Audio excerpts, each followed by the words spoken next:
Le jeudi 1er décembre 2022, la France apprend la mort de Mylène Demongeot, qui luttait depuis des mois contre le cancer. La comédienne, décédée à l'âge de 87 ans, à l'hôpital Cognac-Jay à Paris, rejoint ainsi son époux, Marc Simenon, qui est décédé bien plus tôt qu'elle.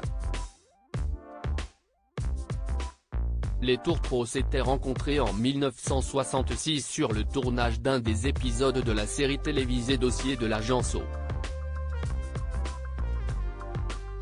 Fous d'amour, ils s'étaient mariés 2 ans après le début de leur histoire. Henri Salvador et Marcel Achard avaient été choisis pour être les témoins des époux. On était très heureux, en tout cas jusqu'à l'alcoolisme de mon chéri, racontait Mylène Demongeot, encore récemment, dans l'émission L'heure des pros sur CNOU. On a quand même eu de grandes années. Moi j'ai essayé de le faire bosser, de lui faire des films. J'ai essayé de faire qu'il devienne quelqu'un. Mais finalement, il n'avait pas une véritable ambition, il préférait s'amuser à Porquerolles et faire du bateau avec ses copains. J'ai été déçu, je voulais qu'il connaisse la gloire et le succès en disant que ça lui fera du bien. Marc Simenon est mort 33 ans après leur rencontre, le 24 octobre 1999, d'un terrible accident. Ce dernier avait chuté dans un escalier et après 5 jours intensifs à l'hôpital il avait succombé à ses blessures.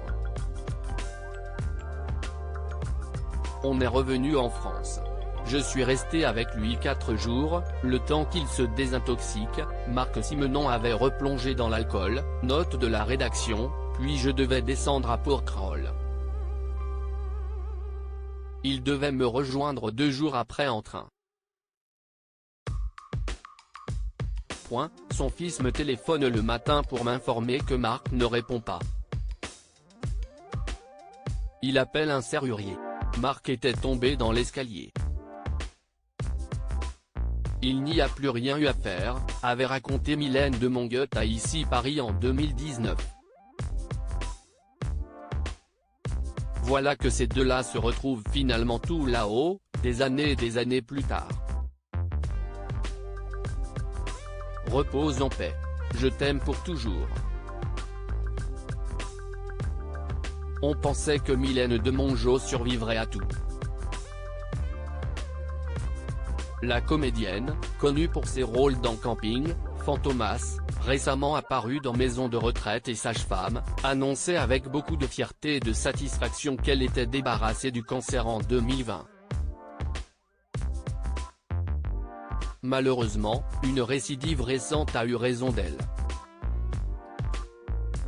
L'actrice, qui avait célébré ses 87 ans en septembre dernier, a finalement perdu la guerre, comme l'a annoncé son ami écrivain Henri-Jean Servat.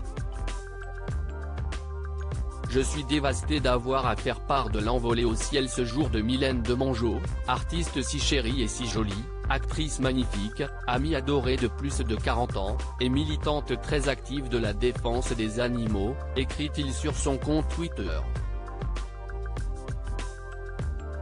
Repose en paix. Je t'aime pour toujours.